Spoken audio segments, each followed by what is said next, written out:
There was ever a time that I didn't want to go in, it'd probably be when I was in my 30s, when Jürgen was the coach and asked me to go in a January camp. And I'm like, bro, it's the last thing I want to do after a long season, go into damn January camp. And then, yeah, I complained. I was talking. Who are you venting to? Everybody. I'm venting to everybody, man. But I still go. I still travel, and I still do what I got to do. I mean, that's just who I was. It's Rog, and this is a massive moment for all of us at the Men in Blazers Media Network. The 2026 World Cup is 373 days away as we speak. Can almost smell Gianni Infantino's aftershave, hear Matchbox 20 doing the halftime show at the final. However, our US boys, let's just say, they've really felt more in disarray in the modern period. So we wanted to bring onto our platform a voice who can act as the definitive one while watching as our US men's national team prepares for all that is to come on home turf. It is a profound joy to welcome a man who's going to talk to us before and after games throughout this World Cup journey to come. That gunslinging, rhyme-spitting, American original, a gent who rose up from Nacogdoches, Texas, propelled by surplus tenacity and swagger and a fury to soar in the Premier League. Watching him for the United States, honestly, was just the best. 141 caps, team equal high, 57 goals. Also, first men's player in our nation's history to score in 3 different World Cups. At this time of wonder, at this time of challenge for football in our nation, it's a joy. Honestly, it's a personal privilege to welcome one of the faces on American soccer's Mount Rushmore for this first ever episode of his new show, The Deuce. It's the authentic national treasure. It's Mr. Clint Dempsey. What's up, Raj? Oh, only great things, Clint. Can I just say it's a joy to see you? Man, it's a joy to see you. It's a kind of full circle moment. I remember when we first met, traveling to a stadium before a game, having a little chat. And then I was never really that big in the media while I was a player, but we had a great conversation. And to come full circle from that moment to now doing this podcast, I'm really looking forward to it, man. You're a beautiful human being. That journey was in the Klinsmann era. It was in the run-up to the 2014 World Cup. I've got to say, I'm almost nostalgic for that time because in that moment, everything felt possible. And I want to give a tiny bit of backstory. About 2.5 months ago, I saw you at a conference in New York City. We were both speaking. And afterwards, you talked about, with real passion, in this moment, you wanted to be the voice of American football. And honestly, I jumped at the chance to hear what you were feeling. But tell us, what do you want to do with this show, which is going to air before and after US men's national team games on the run-up to World Cup 2026? Tell us what the listeners are braced for.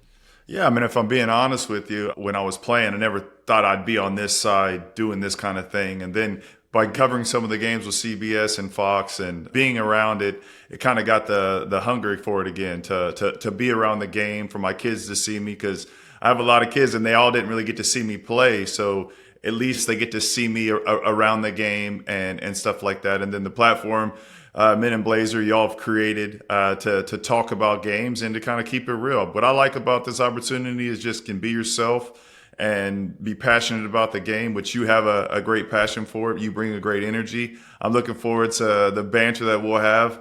I've always been so passionate about U.S. soccer. As a kid, that's what I dreamed about, was representing my country, playing for my national team. And that's why I wanted to be the voice, because it's always been something that's been dear to my heart. And you want to see the team doing great things, because my kids are dreaming about one day, hopefully maybe representing the country. So it's stuff like that. And it is amazing to think that some of your kids never saw you play, that there is now a young audience listening to this who did not know Clint Dempsey, the football player. Let me just tell you, I have loved few more who played for the United States team. You brought a tenacious, swaggering Maverick style. You summed up your own philosophy. You once said, my mission in life is to score goals and go fishing. Really, everything in life contained between those two polars. But I also loved interviewing it because you didn't hold back. I lived with the team ahead of the 2014 World Cup for 6 months. I had the honour of directing the Hard Knocks kind of style documentary for ESPN there. And you would always be the gent I'd turn to for moments, in moments of challenge, to be honest, because you did speak with a rawness and a real emotional honesty. We're in a moment when that's needed on this road to the World Cup 2026. It's a massive moment with a massive payoff for the game. At the same time, the national team right now, as we'll discuss, seems a little bit lost. You know, the performances, the morale, the results. After the Nation League, you were doing the broadcast. You talked about how fans were coming up to you. You quote with something like, "Hey, Clint, get them right." And you told them on air, you said, the players, quote, "need to fight for you all." We couldn't need that spirit. We couldn't need your fight. We couldn't need your voice more right now. Where are we, Clint, big picture? If I'm being honest with you, I'm a little bit worried, but at the same time, it's always the next game in this beautiful game to turn things around. But when you look at the situation, not getting out of the group in Copa America and being the first host country to never do that, to failing in CONCACAF Nations League, I can't really think of a bigger Gold Cup that we've had in recent history than this. I mean, in the past, there was Gold Cups. If you won, it got you to Confederations Cups and stuff like that. But for me, this is a Gold Cup that gets the fan base back on your side and gets people believing and dreaming of doing something great in the World Cup, which is going to be on home soil. You don't have too many opportunities to do things like that in your lifetime. I wish I'd have had that opportunity. But I remember 94 World Cup, watching that on home soil, going to the Cotton Bowl in Dallas, and just how it inspired me to want to get to that level, because that's what I dreamed about as a kid. But then on the backside of that, created our professional league in the MLS. So right now I'm worried about things, but if we get things turned around and perform well and get that buzz, so it doesn't take every 4 years to get mainstream America into the game, then that's what it's all about for me, is just having every year be a moment where soccer moves the needle. You played in 5 Gold Cups. I want to talk about how important this is, how unimportant this is, what this is, but it is a generational moment with this World Cup coming. So we're poised to play 2 friendlies before everything goes down. Turkey A this Saturday. You and I actually broadcasting that one as an altcast on True TV and HBO Max with the NBA's Chris Paul and the NFL's Cam Jordan watching along with us. And then the Gold Cup looms. You've already hit it. When our US team last played, we crapped the bed in the Nations League. We lost back-to-back. Honestly, just reliving it, hearing you say it, hearing you talk about the Copa failure and then losing to Panama and Jesse Marsh's Canada. That was with our strongest team: Pulisic, McKennie, Musah, Tim Weah. You said after that on the broadcast, it really stung. You said the failure, quote, doesn't give you a lot of hope. You said, I'm a little nervous. I'm worried about the future of this team. If you were a player reporting in right now, joining this squad, what would your mood be, Clint? I mean, my mentality is make this team. You know what I mean? Try to get things turned around. It depends on your situation, right? Like if you're a new face, it's like, hey, there's a big door right here that I can open up opportunity for myself by having a strong performance. I remember 2006 being on the outside, kind of looking in, and had a January camp that I performed well in that kind of got me into the team. And then we had some of those friendlies, and then you have some of the, as it builds up. Like I was one of those guys that if you talked about January of 2006, was he going to be on the team? I was on the outside looking in. I ended up making the team, being one of the only Americans to just score in that World Cup in 2006. So for me, if you're a new face, what an opportunity that you have. And if you're someone who's kind of been around there, it's a chance to kind of get things turned around, because your back's against the wall. And how are you going to know what your true character is until you have these type of moments? And a great opportunity for the coach to see who's going to fight for him, who's going to have his back when things are not going great. It's easy to play when it's 3-0 and you're winning.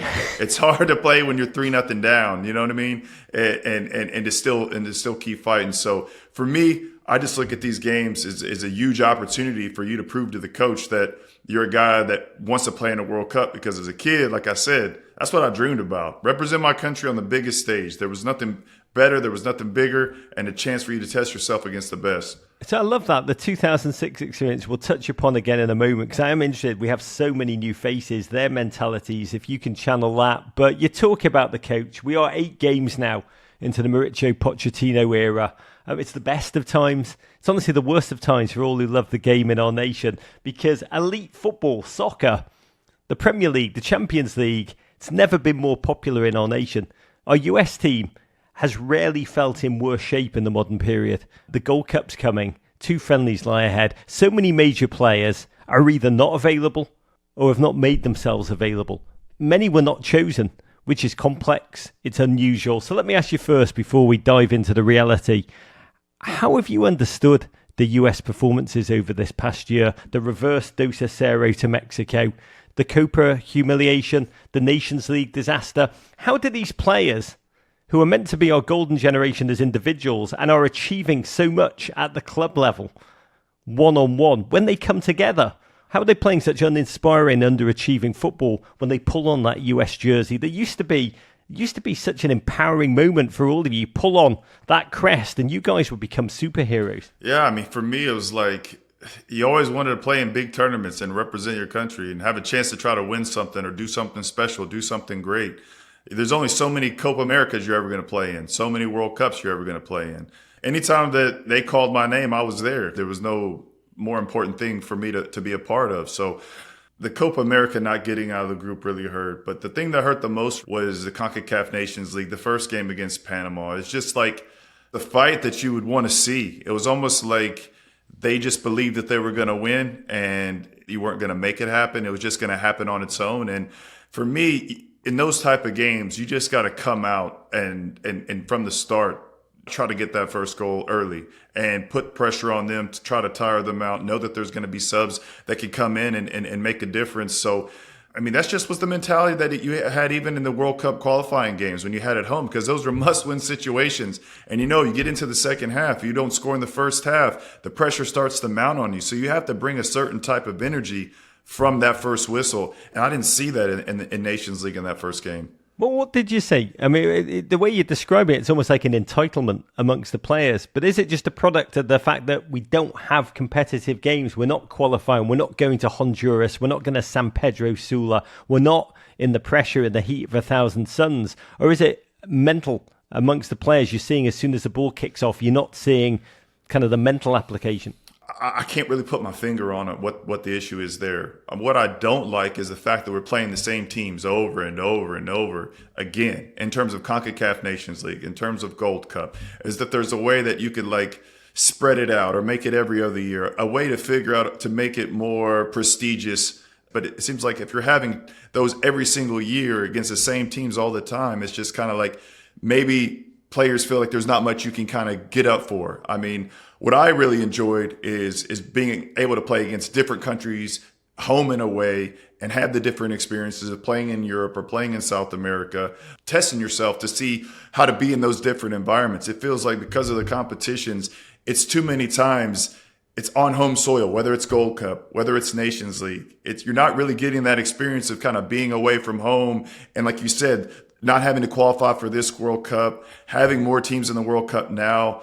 I mean, I just think it kind of loses a little bit of that prestige, in my opinion. It is interesting. I mean, Klinsmann did, in those eras, try to take this team on the road to play the hardest. I remember chatting to him whereas I would like this team to play in the Copa America, in South America, as often as possible, to really take you all out of your comfort zone, play in hostile terrains and kind of uptick the pressure rather than drop it off, which is a great context because we're in a surreal moment. And I do want to understand how we got there. Bear with me, listeners, for a moment as we look at the headlines of the present day, because it is one of the most confusing, perplexing, frankly. I mean, I don't really know how to unpack this because we should start with the biggest story up top. I'm hoping you can help us make it make sense. Gold Cup, the last competitive set of games for this team before we compete on home soil, co-hosting the 2026 Men's World Cup next summer.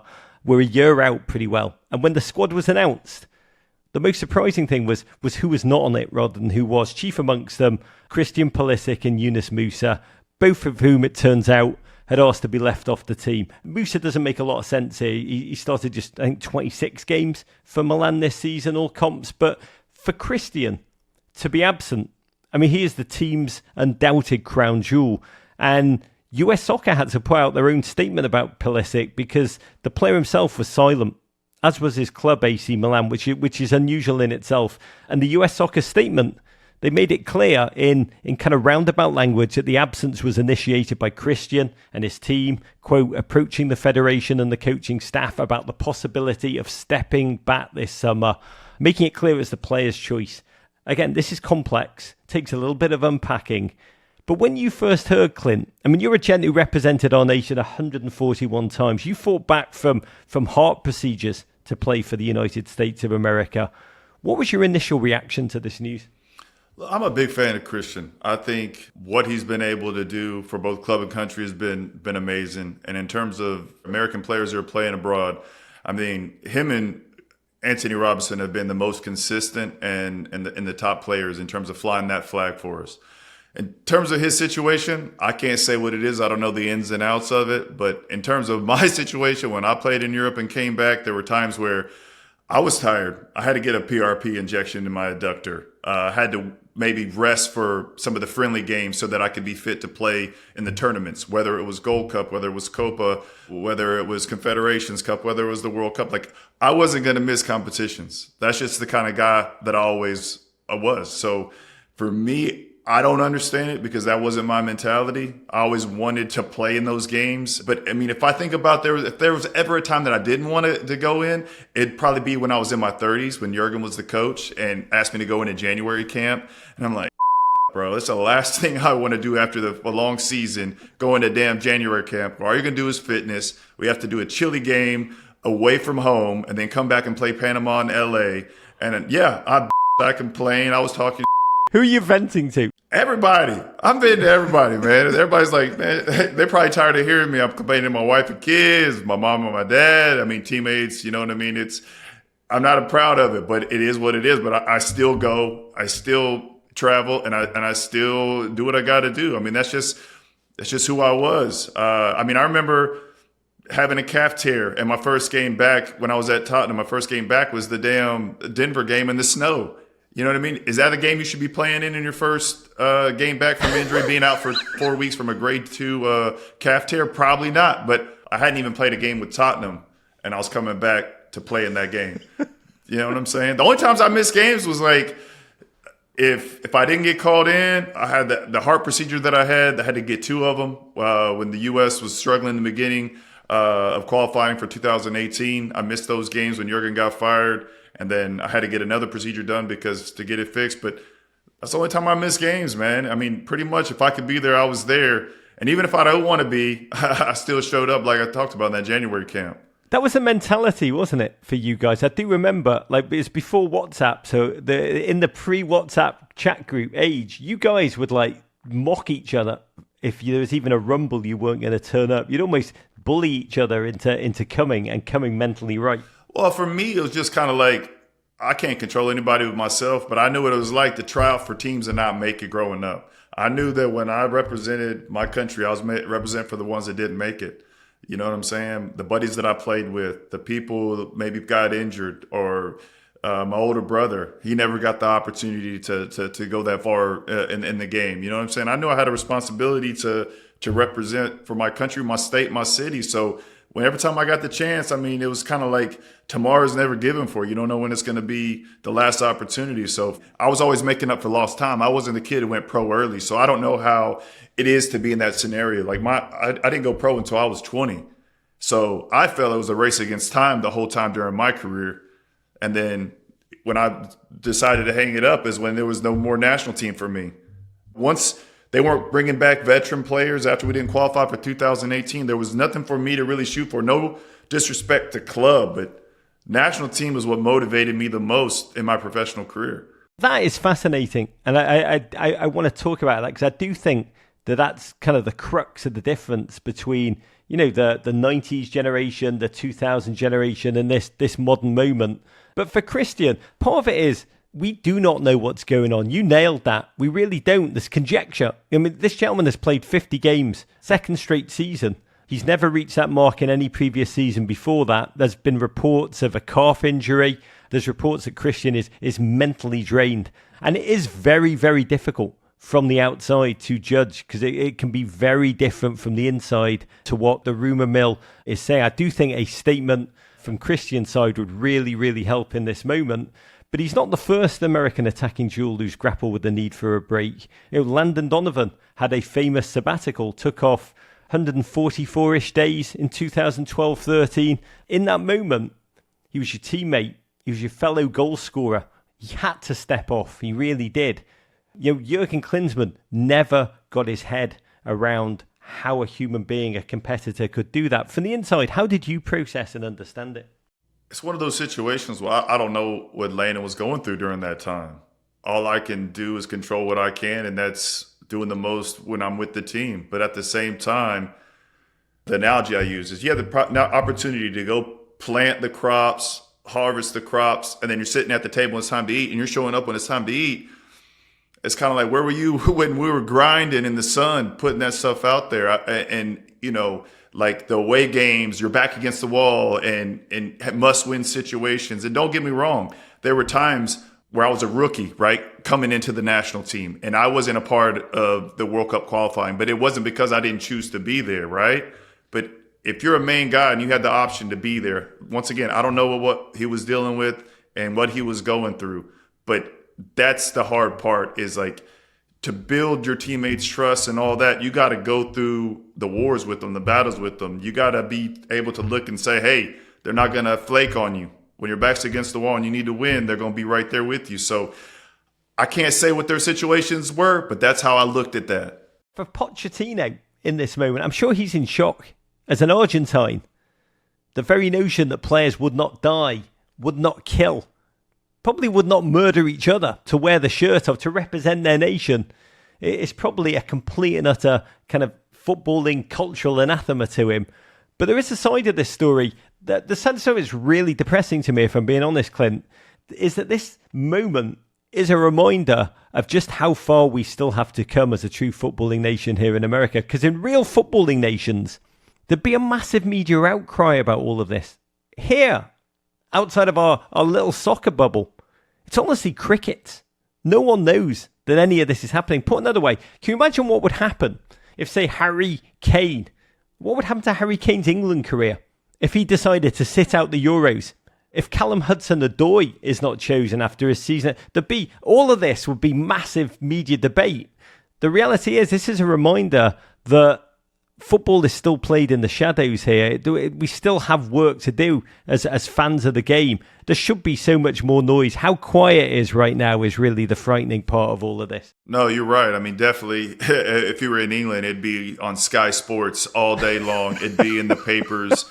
Here in the States, it would be on every show, ESPN, Fox, everything. It would be talked about and covered, and there would be something going on all day on the major sports channels that are there. So the Prime Minister would probably have to address it, Clint. It would become like in Parliament, it would be, we have to get Harry Kane. What is Harry Kane doing? It would become like the number one front page item as well as the back page item. Here it's totally cricket. Yeah, I mean, it'd be a bigger issue if it was Copa America or something like that than a Gold Cup. But at the same time, it still would be an issue. It still would be talked about. You had a chance to represent your country in a tournament, and you're fit and you're not injured and you're choosing to not play. It's hard for some people to get their minds wrapped around that. I mean, that just wasn't my mentality, but I don't know what people are dealing with and what they're going through and how their body feels. But we need to get everything back on track. We need to get back to winning. We need to get a buzz about this team going into the World Cup. And right now, we don't have that. And you talk about best generations. So it goes from the potential of being one of the best generations.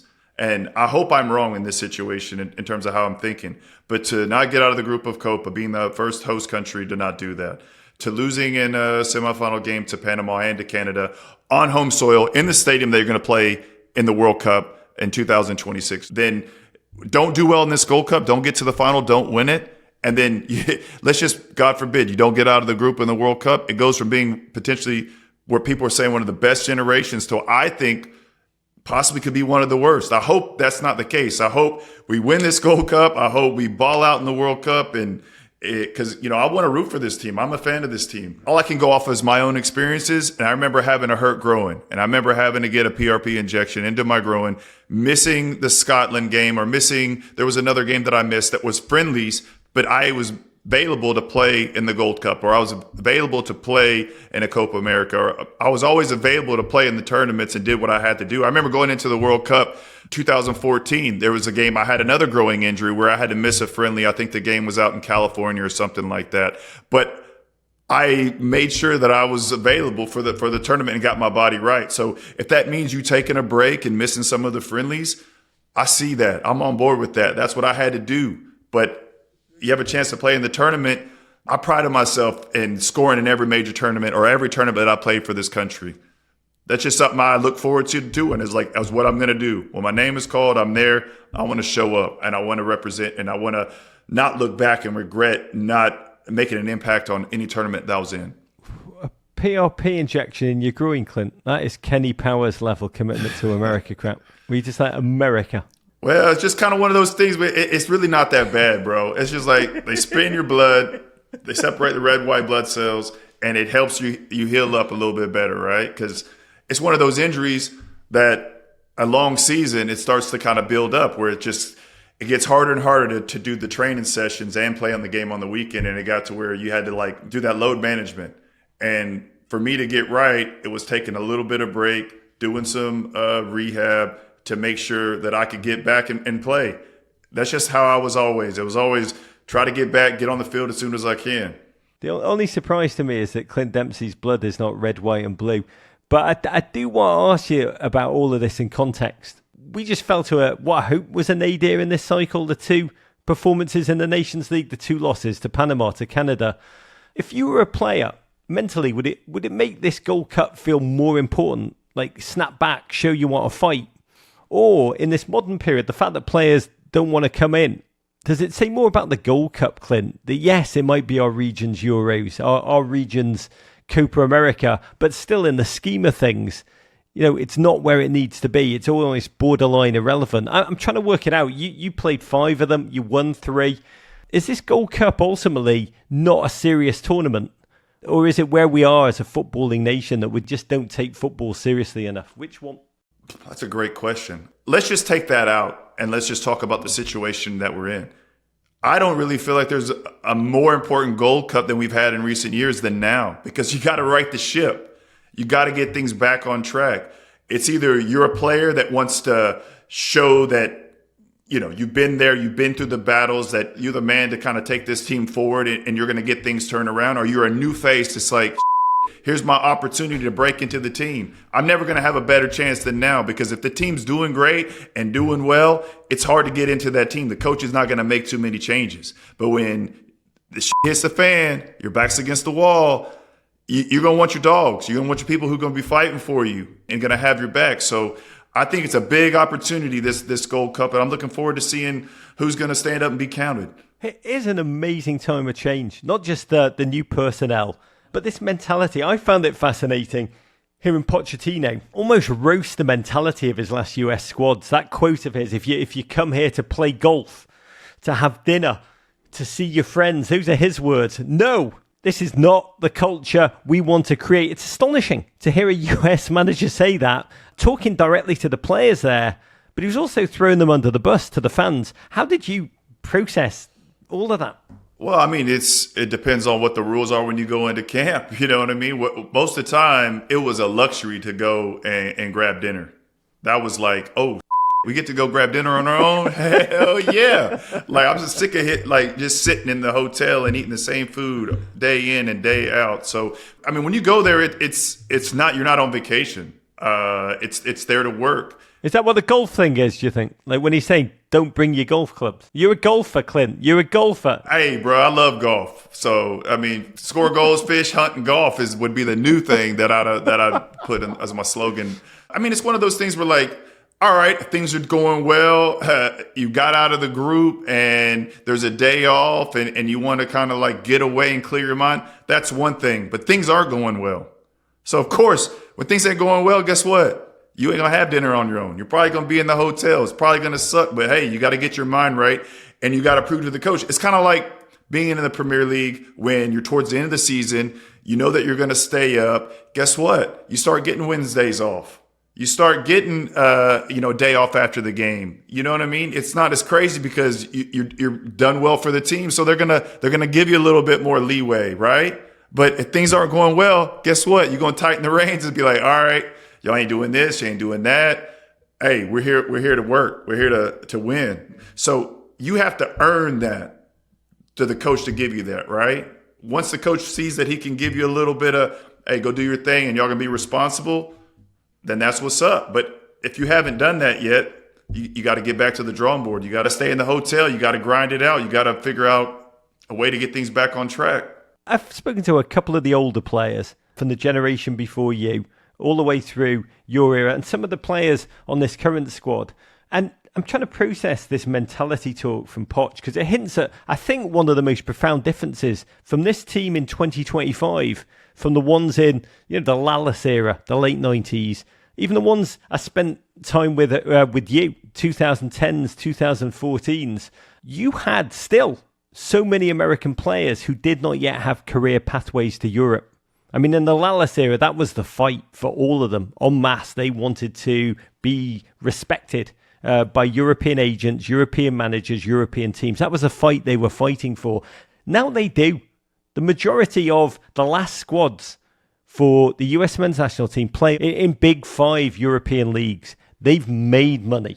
They've made money the likes of which players in the 90s and 2000s in the United States couldn't even dream about. So the mentality, what they're used to, the sense of privilege, entitlement, the complacency is almost different. They do feel like they've made it, Clint. They don't need the US team as much. I guess that's my point. The 90s, they needed this team. Early 2000s, they needed this team to make a statement to the world about American players. So does it make, the talk of fight, there's a lot of talk, does this team have fight? It did in the past, it doesn't now. But when you think about it like that, aren't we talking about apples and oranges in terms of mentality? I think it's a few things, right? Like I can understand being in Europe and it's a friendly, not wanting to come back and play a game all the way in LA and something like that. But if it's a chance to play in a tournament, I'm always going to be there, right? And is it a situation where because of the not qualifying for 2018, you really didn't have a lot of veteran guys around there that helped create that mentality of, hey, this is special to represent your country? Or is it a situation of how you grew up when you looked at the national team? For me, it was what I prayed at night to God, like, please, I hope I can represent my country one day. I can play in a World Cup. I mean, I was there, basically January camp when I was in my 30s going to Chile. I think I wanted to go all the way to Chile in a January camp and come back and play Panama in those 2 friendly games after a long season. But I did, you know what I mean? I mean, it does leave us in a tough spot. Our best players are absent, many of them. A year out from the World Cup. This squad is filled with MLS players. You've already said it. Many of them, I'd say, are probably shocked that they're this close to a World Cup squad. You've said that they're probably biting at the bit. This is like an opportunity that they never dreamed of, that they are going to kick down the door to take. But there's 5 players without a cap on this roster. I think, is it 16 out of 27 players are MLS players? Some of them called in place of European players that could make it, Josh Sargent, Joe Scally, the opposite of how US men's national team rosters have been constructed for the past couple of years. We're used to like 25 or 26 players being based in Europe. This feels almost like an MLS all-star team. Is this Poch wanting players who want it? I mean, is that ultimately it? Could it be tactical? The Copa, there were 0 MLS players on that squad, or is this just an act of ruthless leadership, sending a message almost to the European players in this moment? I don't know. I mean, that's a great question to ask him. But at the same time, if I'm a player that's not getting called into this tournament, I'm myself because you're running out of time. The World Cup is coming up. I mean, World Cup was the biggest thing, bro. Like, it's what you want to do in life. If you play soccer, it's what you want to do in life. You want to be a part of as many World Cups as you possibly can because you don't know what's around the corner. You don't know if there's going to be an injury. And then at the same time, if there was more competition in the team, I think people looking over their shoulder a little bit more and being like, I got to be there. I got to make sure I keep my spot. You know what I'm saying? If I'm a coach, I want my dogs in there. I want people who are going to fight for me. I want people who are going to turn this thing around. I want people who want to be there. He took over a situation that was up because them not getting out of the group of Copa was like, oh, what's going to happen here? So you're thinking they won 3 CONCACAF Nations League already. They're going to go on and get back on track with that. And then it's not the case. It's almost like the things that kind of turned things around for us was that first CONCACAF Nations League that Christian had the penalty. We beat Mexico, got our first trophy under Berhalter, and that kind of set us off in a good trajectory. We won the Gold Cup with our B team. It was kind of Mexico was up here. They hadn't lost so many games under Tata. And then they started to fall. Then we started to get back on top. And it's almost like because not doing well in those competitions, we're starting to drop again. And we got to figure out a way to to get back. And what better way than to have got a trophy here at Gold Cup? You know, I love what you're saying about he wants his dogs. He wants people. He wants to know who can fight for him. And if I was being positive, it does remind me of Pochettino right at the beginning at Tottenham Hotspur. Came into the squad, was utterly ruthless. Took like big players on that team who he hated the attitude of. Emmanuel Adebayor, gone. Yunus, he gave them a chance, gone. Got rid of all of them. Went young and hungry. Harry Kane at the beginning was thought to be kind of Millwall, Norwich, low knee level. Nobody's like, you're my man. Eric Dyer, Ryan Mason all stepped up because they matched Pochettino's mentality, that hunger, that fight. And it is a bit like Poch is kind of like with the European guys, I can't work with them. So let me work with players who skill-wise may be lesser, but are going to listen and they're going to fight. I'm going to give you an incredible gift that you probably never dreamed of. You have an audition for the World Cup. That's what I'm excited about this summer. And I wonder if there's a young player or an under-the-radar player on this squad that you're looking forward to watching. For me, I like Diego Luna. I like the fight and the grit that he has. Breaking his nose, coming back on the pitch, or being forced to go off, but he wanted to get back and play, creating goals, getting assists. What he's doing in MLS, he's grinding. If you look at his stats, it shows every year he's getting better and better. He can score with both feet. He can create. Like to see him chip in with some more assists this season. But I just like the fact that he's fighting. He tries shit. You know, he's going to get stuck in. He's going to chase lost causes. And that's what you need, man. You need a mix in your team of that. And I think when you have a whole team doing that, look at PSG. How they fight for each other and how they went on to do something special in terms of the treble and finally winning the Champions League, because everybody believed, everybody bought in, and they were able to come together as a team, and that's what you need.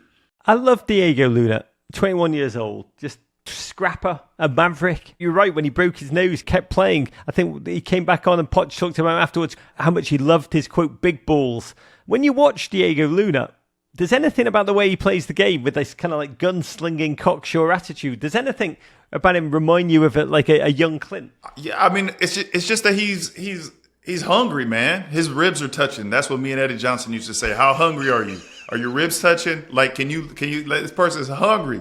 He wants to accomplish something. He wants to make this team. He wants to take care of his family. He wants to give himself a better life. You know, he wants to be a kid for longer by doing what he loves, playing professionally as long as he can. I mean, that was my mentality, and I can see that in him, you know? So it's kind of like, here's your chance, man. I remember that's how old I was.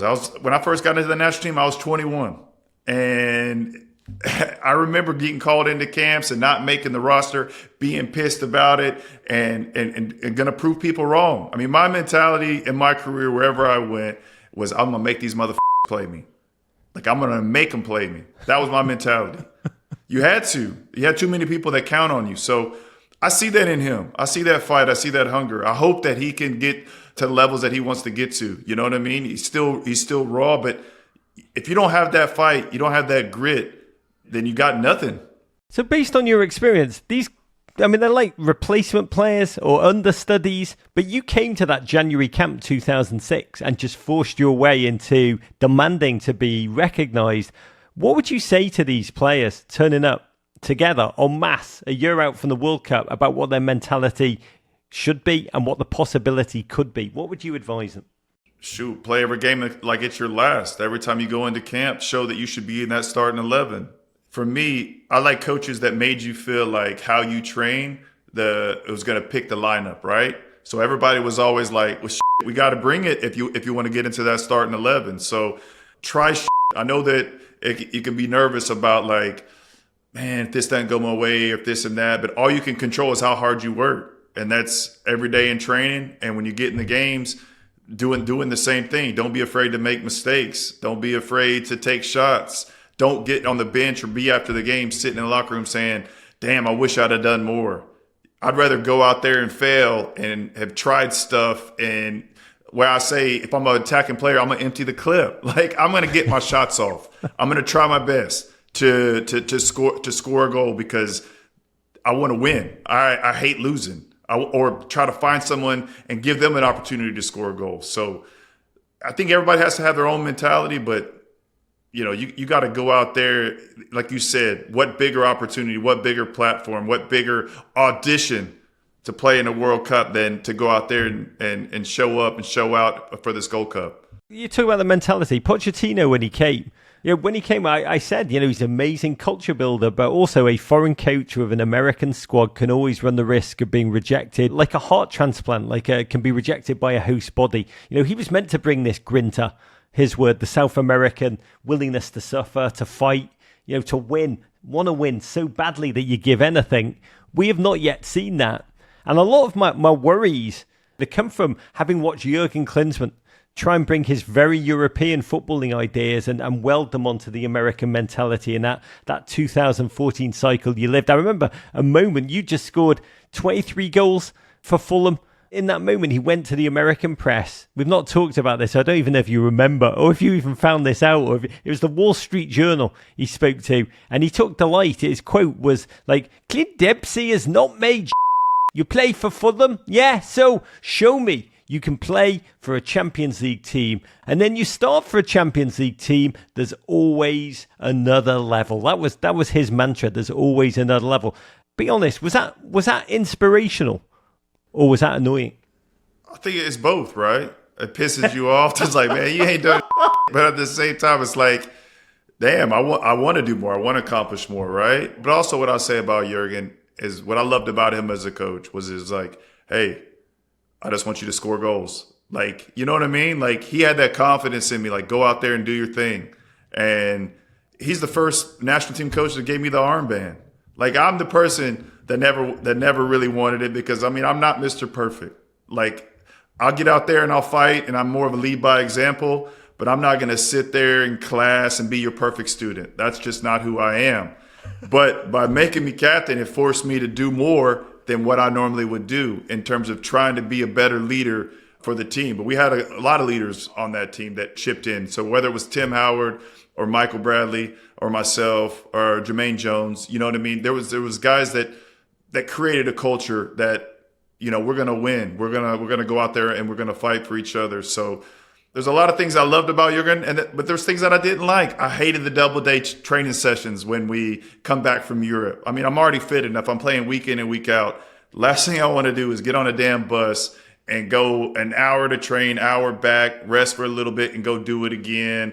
All the meetings that we had. But I still wanted to be there, and I still believed in Jürgen as a coach because he gave you confidence of what he did in his career.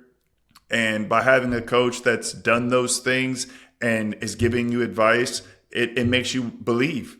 And it's great to have a coach that can go out there and demonstrate what he wants you to do, whether it's how to take a first touch, how to do a certain type of finish on a cross, or how to think about something and being in those big games where you've had other coaches, they couldn't juggle a damn ball. You know what I'm saying? And these are your coaches like, hey, do this, do that. And you're like, they're very good with a lacrosse. Yeah, you're like, bro, you can't even run, bro. But nah, that was some of the good and bad things about Jürgen. But at the end of the day, he's my favorite national team coach because he believed in me the most. I remember when he gave you that armband, Clint. It was against Belgium in the friendly in the run-up to the World Cup. I was in a hotel with you in Cleveland, and he'd given you the armband, and you were like shocked that he'd given you, and thrilled that he'd given you an armband, because leadership was something that was taken really seriously by that unit. Tim Howard, you mentioned him. He once told me that the US leadership, when they were irritated in key moments and they didn't feel like the team had a real plan about what was going on from the coaches, he said that you guys would get together, that court, and come up with your own tactical plan that did make sense. Be like, you know what? Ignore that. We're going to do this. But on this US team, particularly this squad, there's so few out and loud leaders. It's a raw squad. There's Tyler Adams, who's a born leader. I was just in Bournemouth making a film with them. And even the veterans on Bournemouth were like, that dude is a born leader. Chris Richards just won an FA Cup.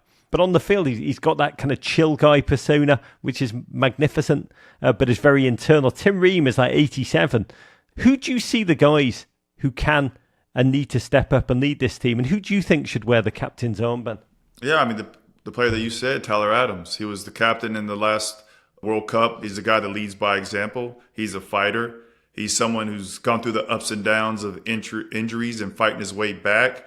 he's someone that could rest, but he wants to be there. I think that shows you a lot as a manager. You know what I'm saying? So he's the guy. He's the guy who's going to fight for you. He's going to get stuck in. He's not going to back down when you have people that are talking shit to you. So you need that. You can't have somebody that's scared. You got to have somebody that's going to look the opposition in the face and it's like, what's up? You know what I'm saying? Like, you can't have somebody that's not willing to put it all on the line. You know what I mean? When I think about captains, I mean, my time in Seattle, Ozzie Alonso, that's a captain. That's someone who defected from Cuba, took the risk, not knowing what's going to happen with his life, could not go back and see his family, and bet all the chips on himself. Those are captains, people that are going to put it on the line and risk everything. So I see Tyler as one of those guys. Who's the best captain you had at the US, Clint? I would say, damn. I would say Bocanegra, just because he was able to talk with everybody, right? And he's someone that did it in Europe. He's someone that when we needed to get right, he'd get on to people about it. But he's also someone that would talk to the manager about, hey, the guys might need a rest. Because I think too many times in life and on teams I've been on, there's too many yes men. There's too many people who are afraid to rock the boat a little bit and to kind of fight for their teammates. And I'll say Bocanegra, he did that for us under Bob Bradley. God, doing that against Bob Bradley, that takes either a brave man or a mad bastard. But God bless Boca. Huge respect to you. Clint, do I need to remind us all again? We are a year out from the World Cup. There's not a lot of hype right now outside of our football bubble. Even Lallis, even Alexi Lallis, possibly the most optimistic man about, everything. Even he tweeted, following recent failures, confidence and interest in this team is at an all-time low. Many are asking, fair or not, if they don't care, meaning the players, why should we? Let me ask you my darkest fear, which I think is the darkest fear for so many who love the game and its rise in our nation. Are we at risk of blowing a generational opportunity? Yeah, I think for sure. The fact that you're having a World Cup in your own country, I mean, having that opportunity to take the game to another level. But at the end of the day, what's beautiful about soccer, about football, is all it takes is one game to turn things around, to get you back on that wave, and to get people believing again. So I'm someone who's always going to hold out for hope. I'm someone that's, fought against the odds to make it in life. Do you know what I'm saying? I'm someone who was willing to bet on myself to take those risks. And I believe that when I look at this team, it's still things can happen. There's still people in there that have that mentality. And I hope that they show it to us. I mean, that is a great dose of optimism to end on. You've represented this nation. You've soared. You've also lived some of our darkest hours on the men's side, on a football field. You've survived and you've thrived. So what is the one thing that gives you the most optimism in this moment? The opportunity for some of these young players to break into the team and to shake things up, to show that everybody's spot's not guaranteed. I think it didn't help the team that they didn't have to qualify for this World Cup, but you got to turn your mind and change it to that mentality, almost like you talked about. This is an audition, a chance to go and change your life, to represent your country and to play in a World Cup and do it on home soil. You talk to some of those guys in '94, how it changed things in this country was truly special. So here's this opportunity, man, for them to go do it. I hope they do it. I believe they can. I mean, it just takes turning things around, man. It just takes winning a trophy. It just takes scoring a goal. It just takes getting stuck in, I could not agree more. Trouble is opportunity. I believe that absolutely and deeply. And what you've nailed also, it takes one game. Honestly, it takes one goal, Clint, to change everything. Football at its core is an emotional game. And we are an emotional people. We are an emotional fan base. We kind of have two gears. The sky is falling or we're going to win it all. It just takes that one moment, that one, God bless, Diego Luna, please God, inspired moment, and we'll be back.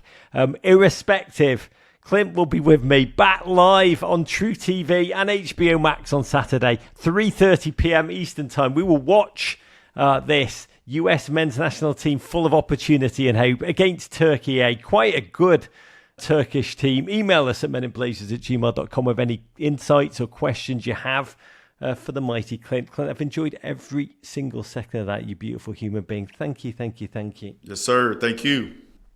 This was The Deuce. Big love, courage.